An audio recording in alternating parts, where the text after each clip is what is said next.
FICCI president Sangeeta Reddy ji, secretary general Dilip Chinoy जी, भारत के उद्योग जगत के साथी, देवियों और सज्जनों, हम लोगों ने 2020 के मैच में तेजी के साथ बहुत कुछ बदलते देखा है, लेकिन 2020 के इस साल ने सभी को मात दे दी है। इतने उतार चढ़ाव से देश गुजरा है, पूरी दुनिया गुजरी है कि कुछ वर्षों बाद जब हम कोरोना काल को याद करेंगे तो शायद यकीन ही नहीं आएगा। लेकिन इससे भी सबसे अच्छी बात रही है, जितनी तेजी से हालत बिगड़े उतनी ही तेजी के साथ सुधर भी रहे हैं। फरवरी मार्च में जब पैंडेमिक का ये दौर शुरू हुआ था तो हम एक अननोन दुश्मन से लड़ रहे थे।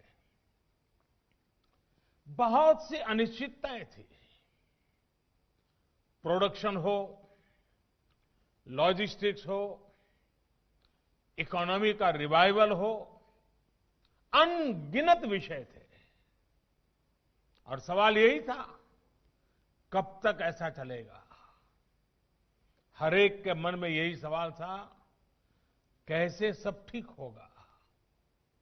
इन्हीं सवालों, चुनौतियों, चिंताओं उससे दुनिया का हर मानव उसी में फंसा पड़ा था। लेकिन आज दिसंबर आते आते स्थिति बहुत बदली हुई नजर आ रही है।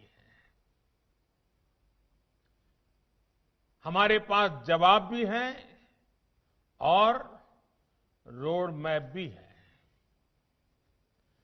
आज जो इकोनॉमी के इंडिकेटर्स हैं वो उत्साह बढ़ाने वाले हैं, हौसला बढ़ाने वाले हैं। संकट के समय देश ने जो सीखा है उसने भविष्य के संकल्पों को और दृढ़ किया है। और निश्चित तौर पर इसका बहुत बड़ा श्रेय भारत के एंटरप्रेन्योर्स को जाता है, भारत की युवा पीढ़ी को जाता है, भारत के किसानों को जाता है, आप सभी उद्यमियों को, सभी देशवासियों को जाता है। साथियों, हमेशा से ग्लोबल पैंडेमिक के साथ एक इतिहास, एक सबक जुड़ा रहा है। जो देश ऐसी महामारी के समय अपने ज्यादा से ज्यादा नागरिकों को बचा ले जाता है, उस देश की बाकी सारी व्यवस्थाएं उतनी ही तेजी के साथ रिबाउंड करने की ताकत रखती है। इस महामारी के समय भारत ने अपने नागरिकों के जीवन को सर्वोच्च प्राथमिकता दी, ज्यादा से ज्यादा लोगों का जीवन बचाया और आज इसका नतीजा देश भी देख रहा है, दुनिया भी देख रही है। भारत ने जिस तरह बीते कुछ महीनों में एकजुट होकर काम किया है, नीतियां बनाई हैं, निर्णय लिए हैं, स्थितियों को संभाला है, उसने पूरी दुनिया को चकित करके रख दिया है। बीते 6 वर्षों में दुनिया का जो विश्वास भारत पर बना था, वो बीते महीनों में और मजबूत हुआ है। एफडीआई हो या एफपीआई, विदेशी निवेशकों ने रिकॉर्ड इन्वेस्टमेंट भारत में किया है और निरंतर कर रहे हैं। साथियों, आज देश का प्रत्येक नागरिक आत्मनिर्भर भारत अभियान को सफल बनाने के लिए प्रतिबद्ध है। लोकल के लिए वोकल होकर काम कर रहा है। ये एक जीवंत उदाहरण है कि देश को अपने प्राइवेट सेक्टर के सामर्थ्य पर कितना विश्वास है। भारत का प्राइवेट सेक्टर न सिर्फ हमारी डोमेस्टिक नीड्स को पूरा कर सकता है, लेकिन ग्लोबली भी अपनी पहचान उसको और मजबूती से स्थापित कर सकता है। साथियों, आत्मनिर्भर भारत अभियान भारत में क्वालिटी प्रोडक्ट्स बनाने और भारतीय इंडस्ट्री को और ज्यादा कॉम्पिटिटिव बनाने का भी माध्यम है। और 2014 में पहली बार जब लाल किले से मुझे बोलने का मौका मिला था, तब मैंने एक बात कही थी कि हमारा लक्ष्य रहना चाहिए जीरो डिफेक्ट, जीरो इफेक्ट। साथियों, अनुभव रहा है कि पहले के समय की नीतियों ने कई क्षेत्रों में इनएफिशिएंसी को संरक्षण दिया है, नए प्रयोग करने से रोका है, जबकि आत्मनिर्भर भारत अभियान हर क्षेत्र में एफिशिएंसी को बढ़ावा देता है। ऐसे सेक्टर्स जिसमें भारत के पास लॉन्ग टर्म कॉम्पिटिटिव एडवांटेज है, उनमें सनराइज और टेक्नोलॉजी बेस्ड इंडस्ट्रीज को नई ऊर्जा देने पर ज्यादा बल दिया जा रहा है। हम चाहते हैं कि हमारी ये इन्फेंट इंडस्ट्रीज भी भविष्य में और अधिक स्ट्रांग और इंडिपेंडेंट बने। इसलिए आपने देखा होगा, एक और अहम कदम उठाया गया है। देश में प्रोडक्शन लिंक इंसेंटिव स्कीम शुरू की गई है। ये स्कीम उन उद्योगों के लिए है जिनमें भारत ग्लोबल चैंपियन बनने की क्षमता रखता है। जो परफॉर्म करेगा, जो एफिशिएंसी से काम करेगा, जो अपने सेक्टर में देश को आत्मनिर्भर बनाएगा, वो इंसेंटिव का भी हकदार होगा। साथियों, जीवन हो या गवर्नेंस, हम एक पैराडॉक्स अक्सर देखते हैं। जो कॉन्फिडेंट होता है वो दूसरों को जगह देने में हिचकिचाता नहीं है, लेकिन जो दुर्बल मन का होता है, इनसिक्योर होता है, वो अपने आसपास के लोगों को भी अवसर देने से डरता है। अक्सर सरकारों को लेकर भी ऐसा ही होता है। जनता जनार्दन के भारी समर्थन और विश्वास से बनी सरकार का अपना ही कॉन्फिडेंस होता है और उतना ही डेडिकेशन भी होता है। और तभी तो सबका साथ, सबका विकास, सबका विश्वास, इस मंत्र को चरितार्थ करने के लिए जी जान से सरकार जुटी रहती है। सरकार जितनी निर्णायक होती है, वो दूसरों के लिए अड़चनों को उतना ही कम करती है। एक निर्णायक सरकार की हमेशा कोशिश होती है कि वो समाज के लिए, राष्ट्र के लिए ज्यादा से ज्यादा कंट्रीब्यूट करे। एक निर्णायक और आत्मविश्वास से भरी सरकार ये भी नहीं चाहती कि सारा कंट्रोल अपने पास रखे, दूसरों को कुछ करने ही न दे। पहले के दौर में सरकारों की इस सोच के आप सभी साक्षी भी हैं और देश उसका शिकार भी रहा है। सोच क्या थी? सब कुछ सरकार करेगी। घड़ी बनानी हो तो सरकार बनाती थी, स्कूटर बनाना हो सरकार बनाती थी, टीवी बनाना ना हो तो सरकार बना रही थी, यहां तक कि ब्रेड और केक भी सरकार ही बनाती थी। हमने देखा है इस अप्रोच ने कितनी दुर्दशा की है। इससे अलग एक दूरदर्शी और निर्णायक सरकार हर स्टेक होल्डर को प्रोत्साहित करती है ताकि वो अपनी क्षमताओं का पूरा उपयोग कर सके।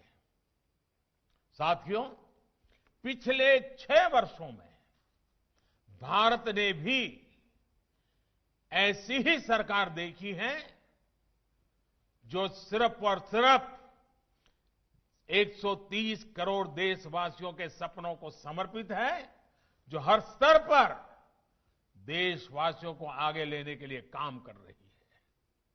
भारत में आज हर क्षेत्र में हर स्टेक होल्डर की भागीदारी बढ़ाने के लिए काम हो रहा है। इसी सोच के साथ मैन्युफैक्चरिंग से एमएसएमई तक, एग्रीकल्चर से लेकर इंफ्रास्ट्रक्चर तक, टेक इंडस्ट्री से टैक्सेशन तक, रियल एस्टेट से रेगुलेटरी ईजिंग तक चौतरफा रिफॉर्म किए गए हैं। आज भारत में कॉरपोरेट टैक्स दुनिया में सबसे कॉम्पिटिटिव है।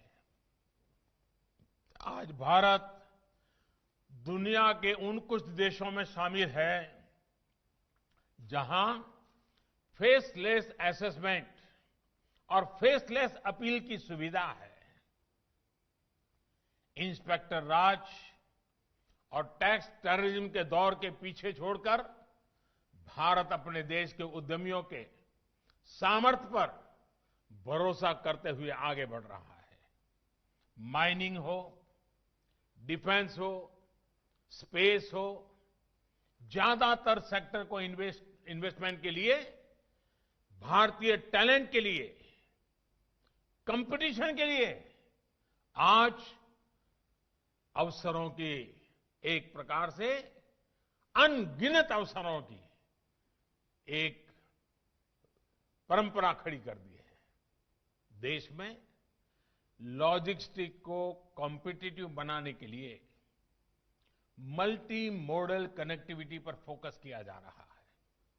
साथियों, एक वाइब्रेंट इकोनॉमी में जब एक सेक्टर ग्रो करता है तो उसका सीधा प्रभाव दूसरे सेक्टरों पर भी होता है। लेकिन आप कल्पना कर सकते हैं कि अगर एक इंडस्ट्री से दूसरे के बीच में बेवजह की दीवारें खड़ी कर दी जाए तो क्या होगा? तब कोई इंडस्ट्री उतनी तेजी से ग्रो नहीं कर पाएगी जितनी की उसमें ताकत है, जिसका तो करना चाहिए। एक इंडस्ट्री किसी तरह ग्रो भी करेगी तो उसका प्रभाव दूसरे सेक्टर पर भी कभी नहीं पड़ेगा। अलग अलग सेक्टर्स में इस दीवार ने देश की अर्थव्यवस्था का बहुत नुकसान किया है, सामान्य मानवी का नुकसान किया है। अब देश में जो रिफॉर्म हो रहे हैं वो इन दीवारों को हटाने का काम कर रहे हैं। अभी हाल ही में जो एग्रीकल्चर रिफॉर्म्स हुए हैं वो इसी की एक कड़ी है।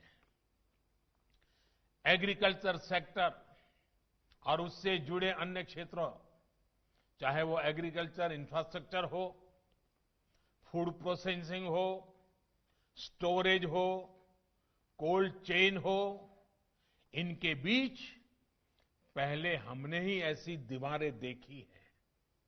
अब ये सभी दीवारें हटाई जा रही हैं, सभी अड़चनें हटाई जा रही हैं। इन दीवारों के हटने के बाद, इन रिफॉर्म्स के बाद किसानों को नए बाजार मिलेंगे, नए विकल्प मिलेंगे, उन्हें टेक्नोलॉजी का ज्यादा लाभ मिलेगा। देश का कोल्ड स्टोरेज इंफ्रास्ट्रक्चर आधुनिक होगा। इन सब से कृषि क्षेत्र में ज्यादा निवेश होगा और इन सबका सबसे ज्यादा फायदा अगर किसी को होने वाला है तो मेरे देश के किसान को होने वाला है, जो छोटे छोटे जमीन के टुकड़ों पर जिंदगी पालता है, उस किसान का भला होने वाला है। हमारे देश की अर्थव्यवस्था को अलग अलग सेक्टर्स में दीवारें नहीं, ज्यादा से ज्यादा ब्रिजेज चाहिए ताकि वो एक दूसरे का सपोर्ट कर सके।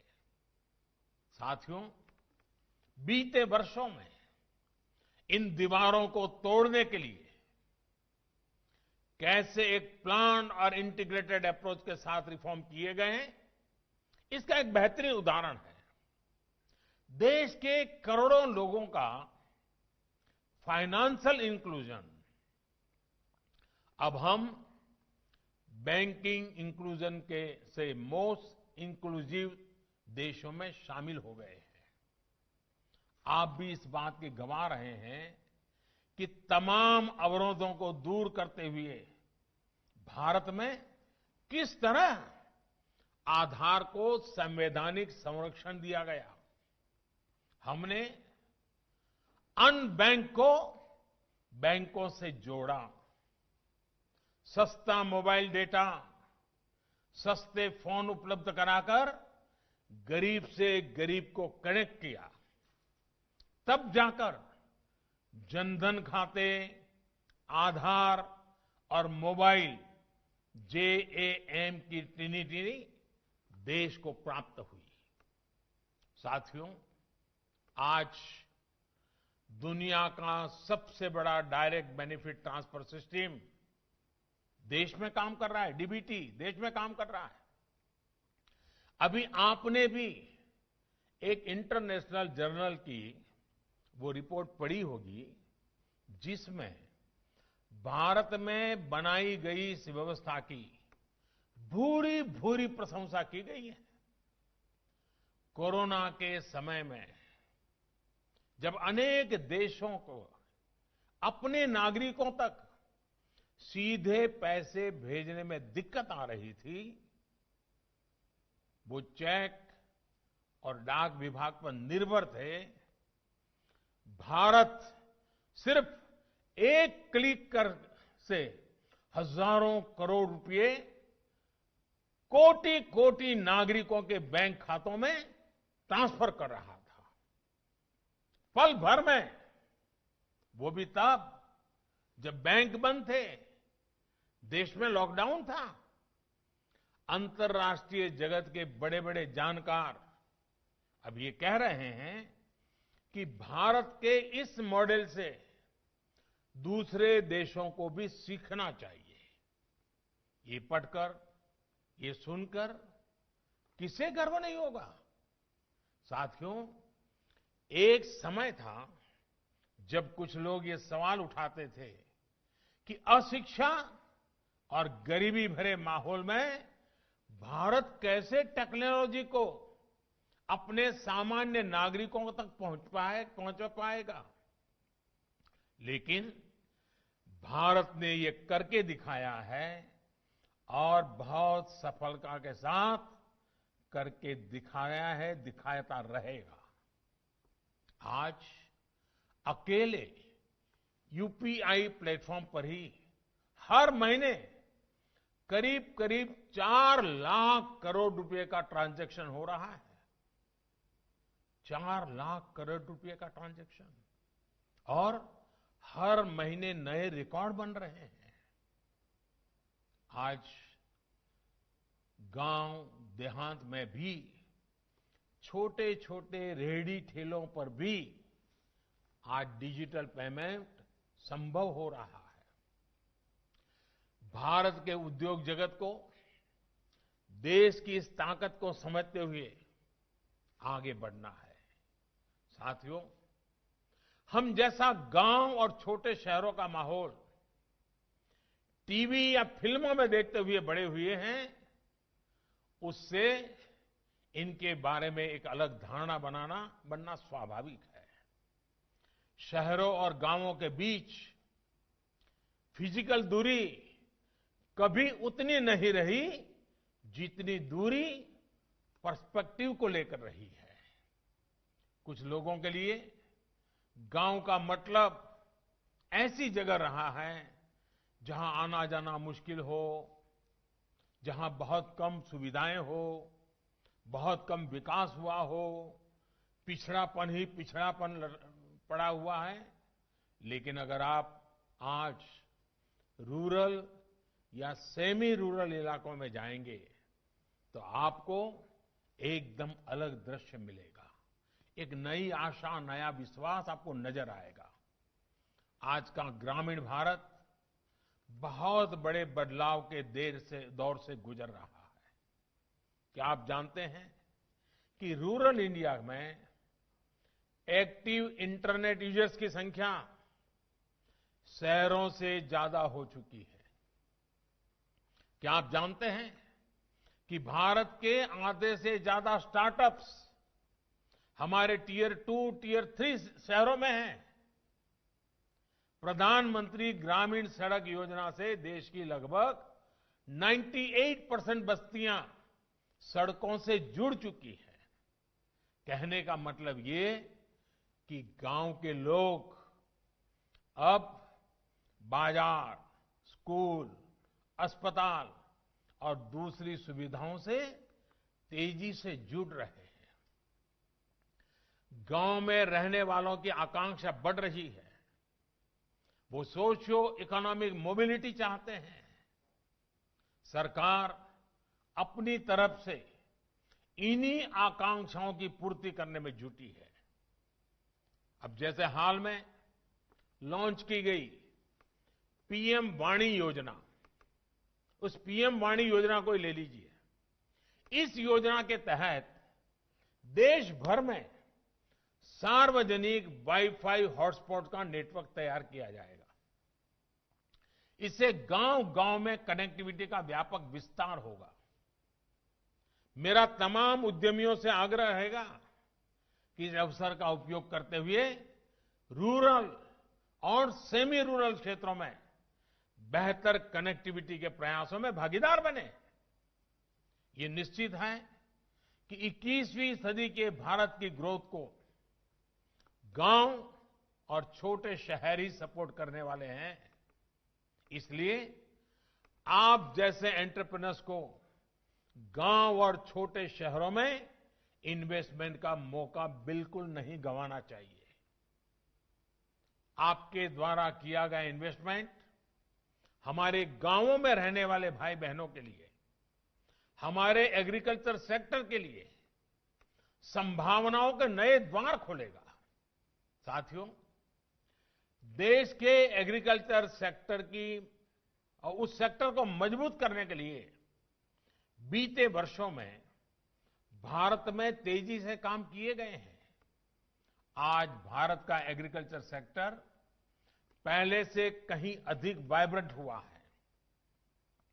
आज भारत के किसानों के पास अपनी फसल मंडियों के साथ ही बाहर भी बेचने का विकल्प है।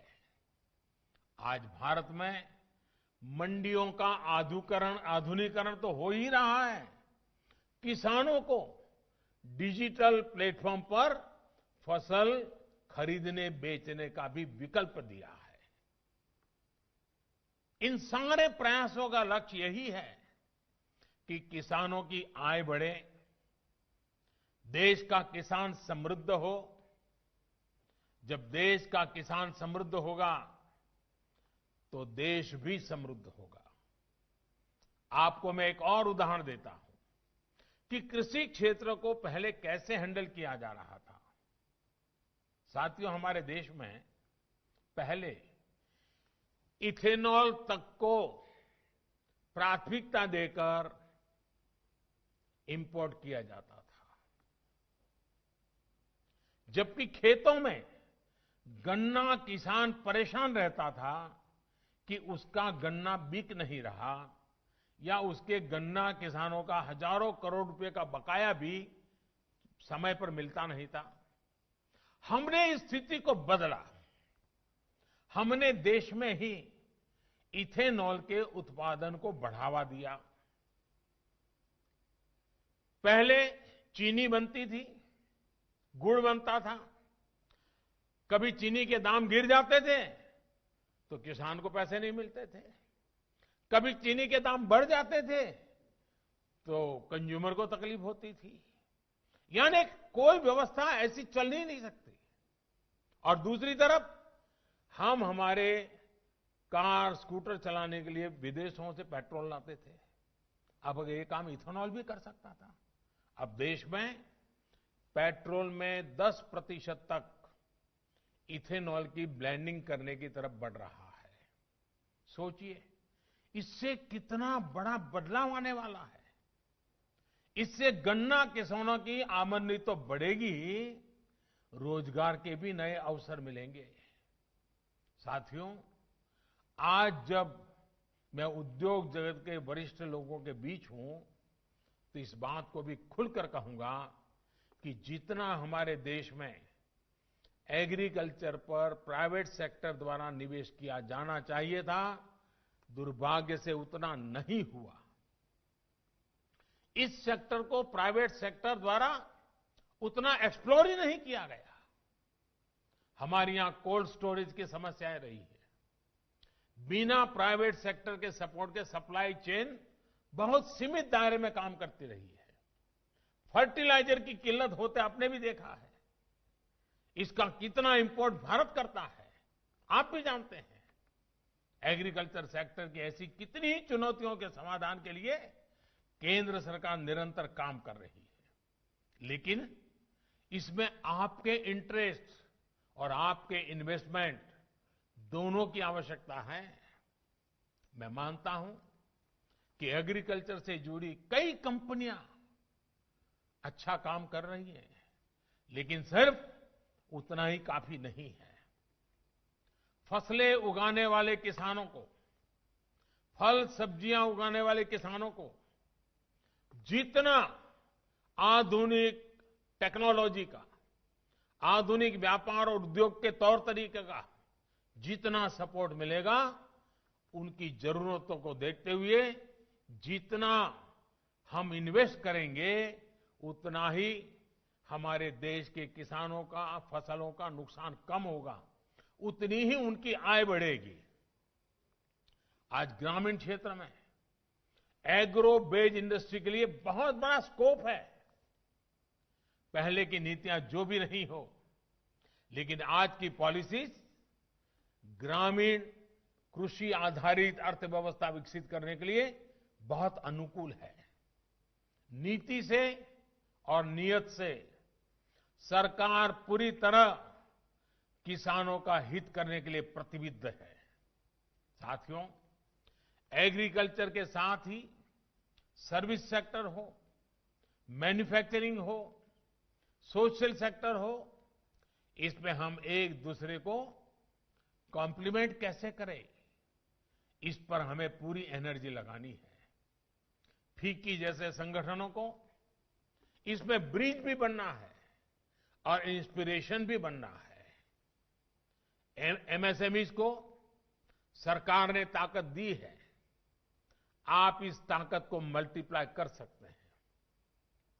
लोकल वैल्यू और सप्लाई चेन को कैसे सशक्त करें, ग्लोबल सप्लाई चेन में कैसे भारत की भूमिका व्यापक हो, इस स्पष्ट लक्ष्य के साथ हम सबको मिलकर के काम करना है। भारत के पास मार्केट भी है, मैन पावर भी है और मिशन मोड पर काम करने की कैपेबिलिटी भी है। पैंडेमिक के इस दौर में भी हमने देखा है कि आत्मनिर्भरता की तरफ बढ़ना भारत का हर कदम कैसे पूरी दुनिया को लाभ देता है। हमारे फार्मा सेक्टर ने मुश्किल समय में भी ग्लोबल सप्लाई चेन को प्रभावित नहीं होने दिया। अब जब भारत वैक्सीन मैन्युफैक्चरिंग के मामले में आगे बढ़ रहा है, तो इससे भारत के करोड़ों जीवन को तो लाभ, सुरक्षा कवच मिलेगा ही, दुनिया के अनेक देशों में भी नई उम्मीद जगी है। साथियों, हम लोग एक मंत्र से सब परिचित हैं और वो हमारे जीवन के लिए आवश्यक भी है। हमारे यहां कहा गया है, तन्मे मनः शिव संकल्पमस्तु, यानी मेरा मन उत्तम संकल्पों वाला हो। इसी भाव से हमें आगे बढ़ना है। देश के लक्ष्य, देश के संकल्प, देश की नीतियां स्पष्ट हैं। इंफ्रास्ट्रक्चर हो या पॉलिसी रिफॉर्म को लेकर भारत के इरादे पक्के हैं। महामारी के रूप में जो भी स्पिरिट ब्रेकर आया था, अब हम उसे आगे निकल रहे हैं। हम नए विश्वास के साथ हम सभी को पहले से अधिक मेहनत करनी है। विश्वास और आत्मविश्वास भरे इस माहौल के साथ ही हमें अब नए दशक में आगे चलना है। वर्ष 2022 में देश अपनी स्वतंत्रता के 75 वर्ष का पर्व मनाएगा। आजादी के आंदोलन से लेकर आज तक फिक्की की भी देश की विकास यात्रा में बड़ी भूमिका रही है। फिक्की के भी 100 वर्ष बहुत दूर नहीं है। इस महत्वपूर्ण पड़ाव पर आपको राष्ट्र निर्माण की अपनी भूमिका को और विस्तार देना है और व्यापक बनाना है। आपके प्रयास आत्मनिर्भर भारत के अभियान को और गति देंगे। आपके प्रयास लोकल के लिए वोकल के मंत्र को पूरी दुनिया तक पहुंचाएंगे। आखिर में मैं डॉक्टर संगीता रेड्डी जी को प्रेसिडेंट के रूप में एक बेहतरीन कार्यकाल के लिए बहुत बहुत बधाई देता हूं। साथ ही भाई उदय शंकर जी को भविष्य के लिए बहुत बहुत शुभकामनाएं देता हूं। आप सबके बीच आने का मौका मिला, मैं आप सबका बहुत बहुत आभार व्यक्त करता हूं। धन्यवाद।